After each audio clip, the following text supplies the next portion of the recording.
This is Carl at National RV Detroit. I'm going to walk you through this 2022 Flagstaff E-Pro model 19 FBS. Okay, so this is not a floor plan video. This is not a sales video. I'm going to take you around the trailer and show you some of the appliances and components and show you how they work. Okay, so first of all, we've got regular scissor type stabilizer jacks, one on each corner of course, and of course the stairway that folds into the trailer. The legs are adjustable independently of each other just by pushing up on this metal piece right here. If you can see that, you can slide them up and down to adjust it to the terrain. You've got a power awning with a built-in LED strip. Okay, that's power obviously. Now this vent here is the range hood vent. So if you're going to use the fan in the range hood, you have to reach up here and, oops, I can't quite reach it, and push these latches in so the baffle will flap freely so you can vent to the outside. When you're not running it, you just push it closed, like when you're traveling or in storage. You can keep it closed, but if you're venting, you want to have that open. Okay, outside speaker, this utility table here, your griddle here. Now the griddle has to be plugged in, or shouldn't say plugged in, it has to be, the LP line has to be connected to the trailer. So there's a LP hose that comes with it, and one end connects to that quick connect LP fitting right there, and of course the other one, the other side I should say, will attach right here. Okay, furnace vent. This is your hitch. It's a Husky centerline weight distribution hitch with built-in sway control. We'll show you how that operates when you pick up the trailer. It's a good one. This is just a solar hookup for basically a solar panel battery charger. So if you wanted to get a kit to charge your battery, you'd plug it in right here. Okay. 2 LP tanks with an automatic changeover regulator. I left this open so you can see there's 2 deep cycle marine batteries in there. Hopefully you can see it. They're wired together at 12 volts, so it's just doubling the storage capacity. Okay. Look here. Hopefully we can see it. It's very dark, but here, let me get my flashlight out. You can see right there that knob. That's the kill switch for the batteries. So you can shut them off if you want to. Generally, you're going to leave them on because when you're plugged in, your power converter will be charging the batteries, and then when you're being towed down, or you're towing it down the road with your tow vehicle's alternator will be charging the batteries. So, okay, this is your bike rack. The other components are still in here. They haven't been put on yet, but you can see the components. 1 bicycle hangs on each side. Okay, and we got a docking right here.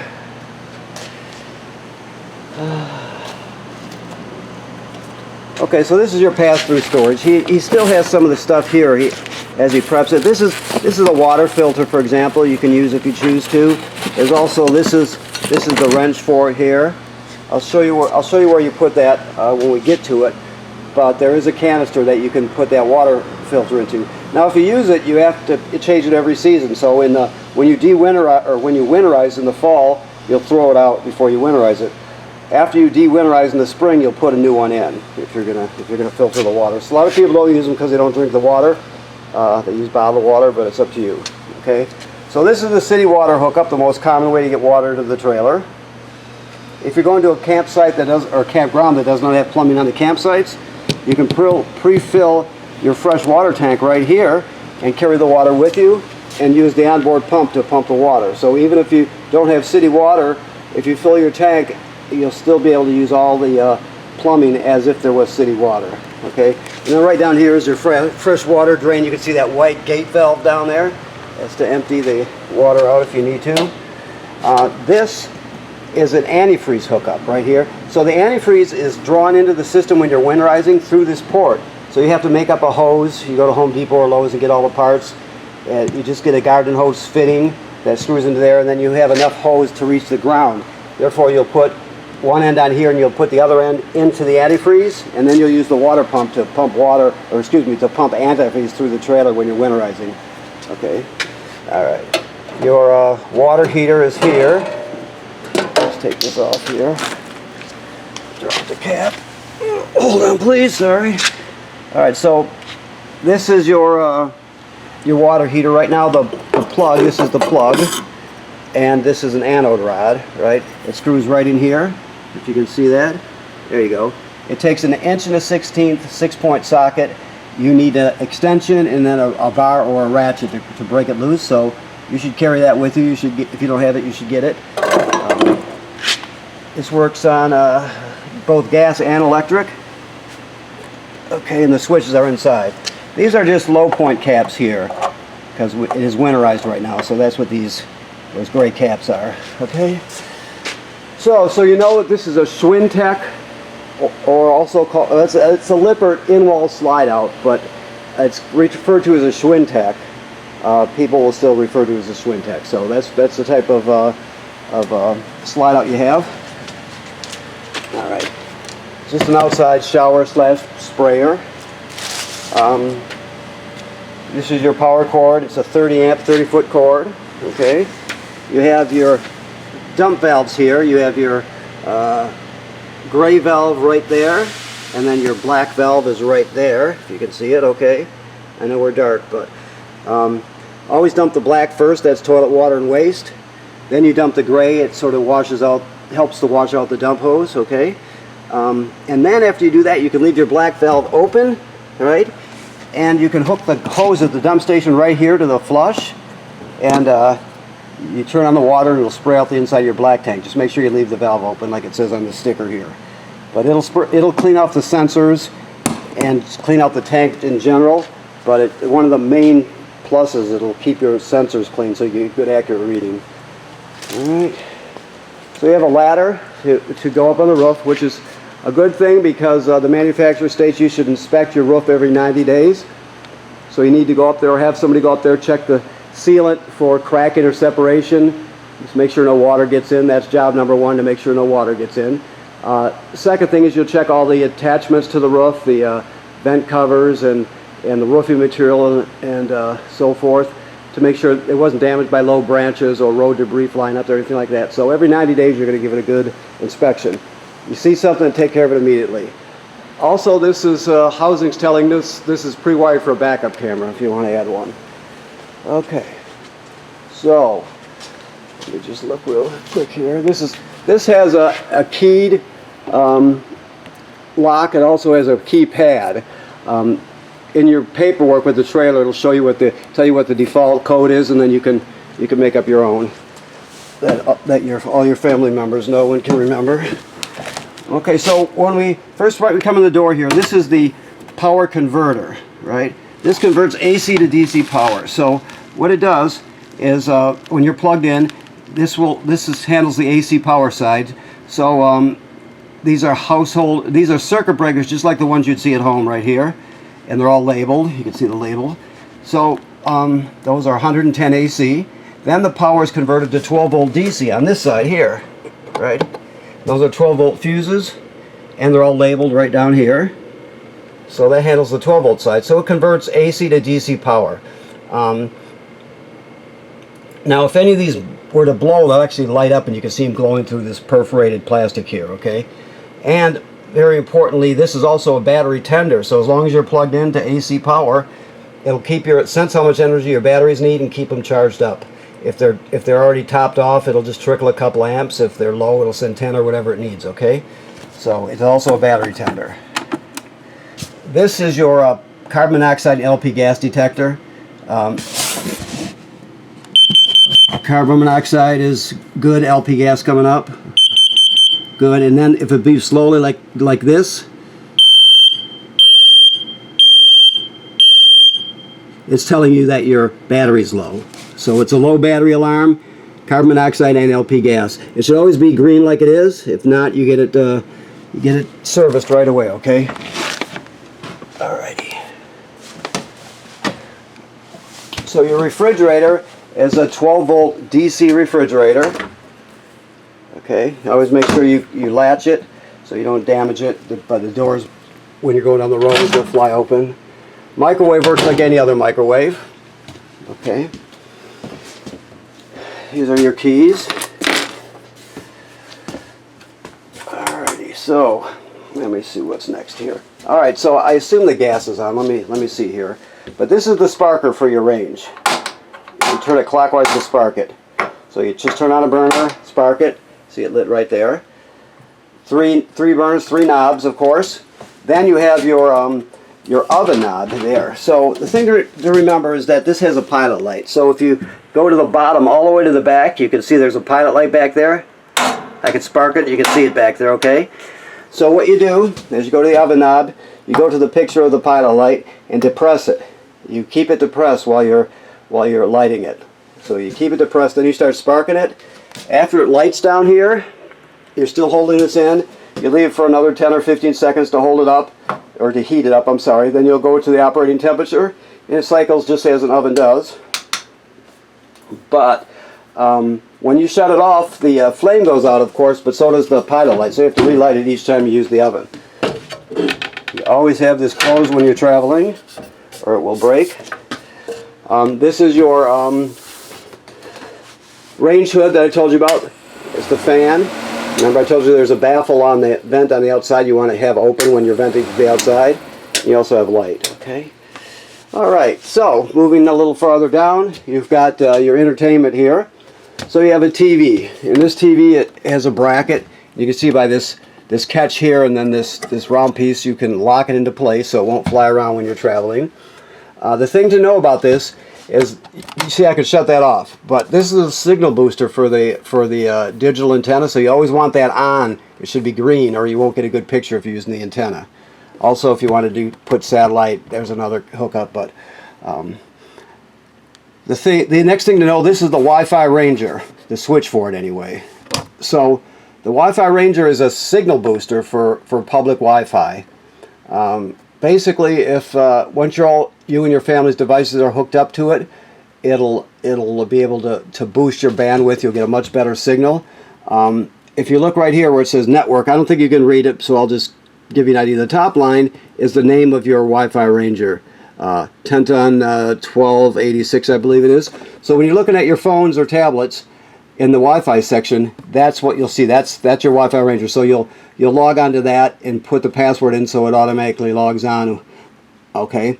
Now if you go to the bottom line, it says control panel and there's an address there. So you go to this address with a browser and that'll take you to the page for the Wi-Fi Ranger. When you get to there, it asks for a password. It has a temporary password. Change me now 1286 it looks like. You're obviously going to make up your own password, but you use that temporary one to get you on. And when you do that with your phone or tablet, whatever browser you're using, whatever device's browser you're using, you can see everything the Wi-Fi Ranger sees. So it'll see all the public Wi-Fi, everybody's Wi-Fi. And let's say you're using campground Wi-Fi. You'll find it, identify it, then you'll log on to the campground Wi-Fi, right? So the idea is your phones and tablets are going to hook to the Wi-Fi Ranger automatically. When you get to a new campground, you're going to just do this. Go with your browser, you go to this, you'll put an icon on the screen or whatever, so you just have to click on it. And you manually log on to the Wi-Fi that you want to use using this IP address, and then your phones and tablets will hook to the Wi-Fi Ranger automatically. Okay, so I went a long way to say that, but that's the idea. Now there's also a paid version. You can have cellular service with this thing.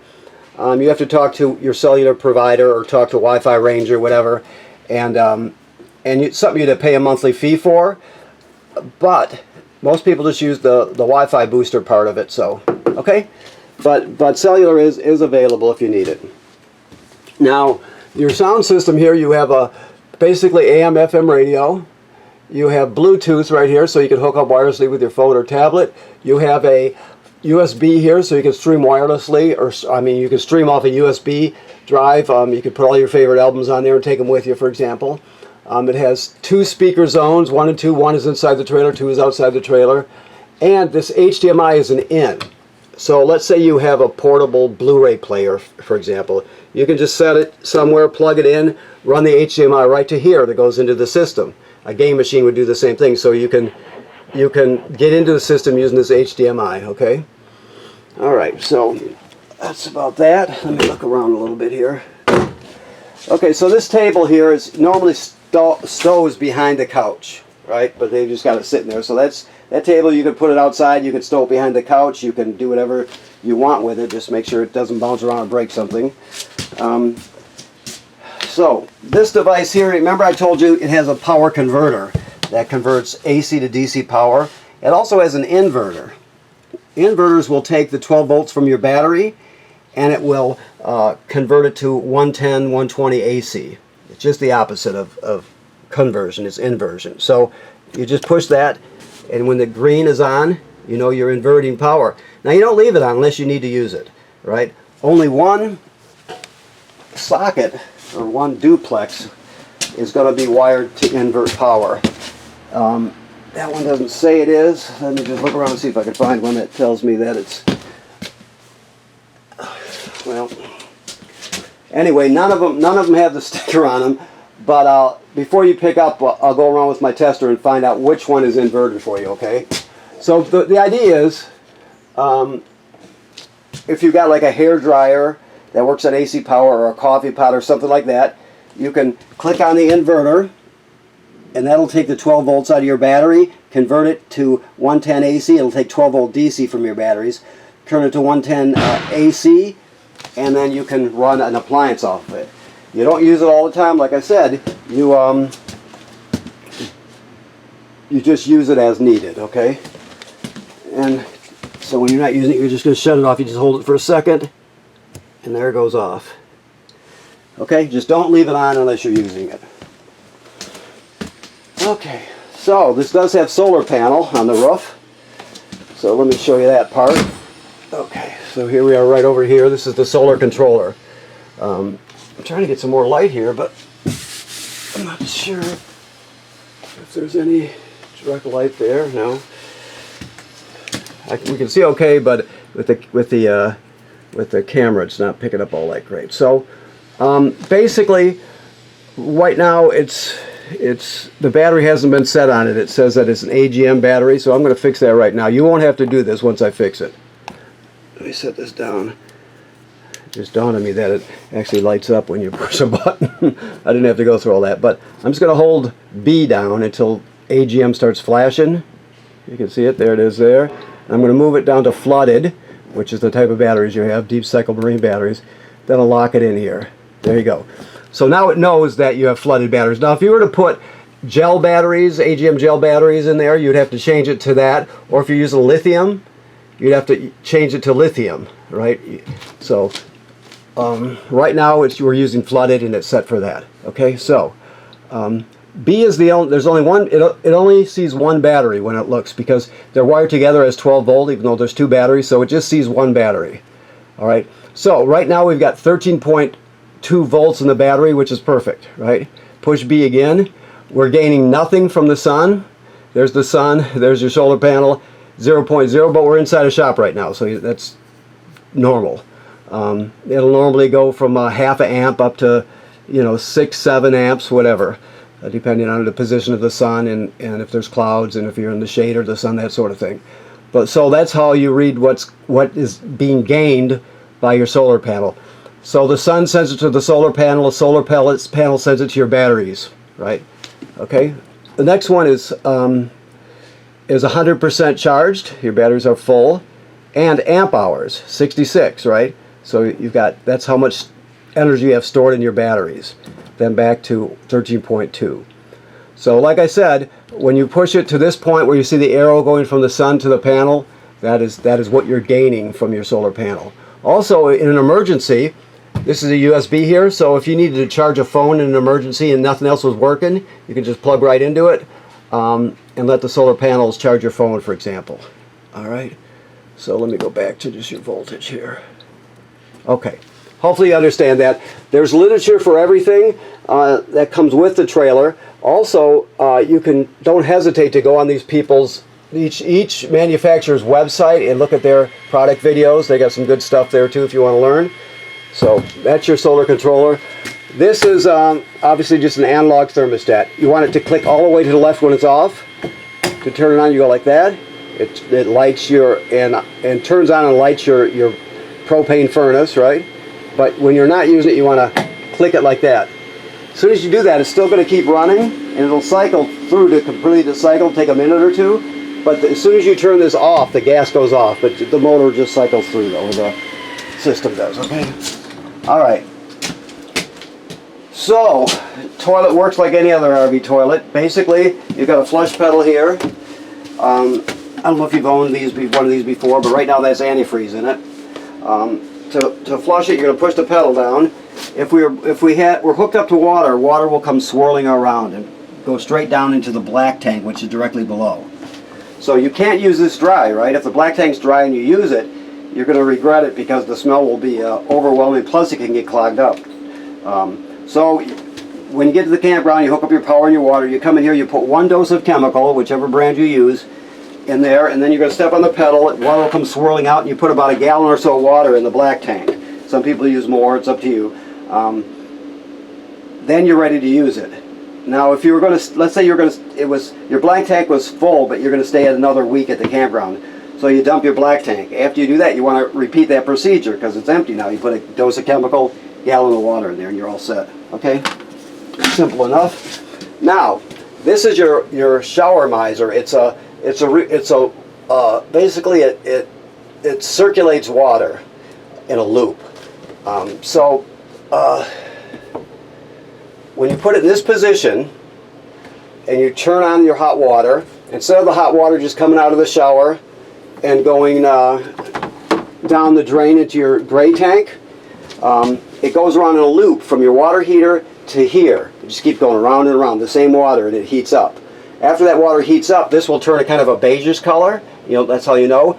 And then you go to regular operating mode and you got hot water without wasting any water or storage space. Now, when you're in an area with a drought, for example, you don't want to be wasting water that way. And also, you have limited storage in your gray tank down here. Right? So, normally when you're just letting the water heat up and run down the drain, it's going to be putting gallons of water into your gray tank, which you don't want to waste your space in there. Plus, it's wasting good water. Okay? So, this is the shower miser. Like I said, it circulates the water. This will turn a beigeish color, and when it does that, it means it's hot. And you go to that position, and you use it like a regular shower. Again, you can go to the websites and look at their literature or their videos, that sort of thing, and learn as much as you want to. All right. Now, your fan is a 4-speed fan. You always want to use the fan with the shower. Just put it on low to pull the humidity out. These trailers are built super tight these days, so you don't want to create a climate where mold or mildew could grow. So you always vent that way. Also, if it's cold out and it's just starting to get cold out, it's that time of year where you get condensation from your breath. And let's say you got people over and you're sitting around doing whatever you're doing. You always want to run this on low, so it'll pull the condensation out. It works really well to do that, so keep that in mind. This is a GFCI here. All the plugs in the trailer are wired through a GFCI, even the one on the outside, so keep that in mind. That's where you would reset it. Okay, let me take a look around here, see if I forgot anything. Hopefully I'm explaining it to you in a manner you can understand. So right now, like I said, this trailer is winterized, meaning there's antifreeze in the system right now. So first of all, I want to thank you for purchasing your trailer from us here at National RV Detroit. And second of all, I want to remind you, every 90 days you want to go up on that roof. Be careful, there's a lot of attachments. If you're going to do it yourself, be very careful, of course. But you're looking at the lap sealant. Anytime anything's attached to the roof, it's sealed with lap sealant called Dicor. So you look at that, make sure there's no cracking or separation. That's number one. Because if you do that, water will never get inside this trailer if you do basic maintenance on it. And that's not this trailer, it's every trailer ever made. People do not inspect the roof enough. So you want to do that, and plus you want to check everything out, make sure it didn't get hit by a low branch or something. So you do that every 90 days, okay? Second of all, the trailer is winterized right now. There's antifreeze in the system. Now, I told you that there's a water filter canister. Let's see if I can see it for you. Oh, it's back there. Okay. I'm going to get my flashlight and see if I can show it to you. Okay, there you go. So there's your water pump right there. that's the back of your water heater, right, which is bypassed right now. You have to bypass the water heater before you pump antifreeze in. If you don't know this, you'll have to learn it. But the canister right there with the fluid in it, with the antifreeze in it, is a water filter canister. I showed you the white wrench. You'll just put it on there, spin it off, put the filter in there, and tighten it back up. It's very simple, okay? All right, so I got a little off track here. So anyway, once again, thank you for purchasing your trailer here from National RV Detroit. Don't forget to inspect your roof, and we are winterized, okay? Thank you.